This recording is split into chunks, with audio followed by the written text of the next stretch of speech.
Егер сізге осы ақпарат пайдалы болса, каналға тіркеліп, лайк басып кетіңіз. Алла разы болсын.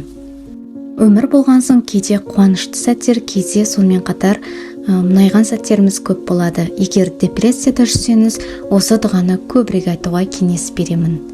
Уа жаратушы ием, өзіңнің қалауымен болған әрбір іске разымын деп айтыңыз.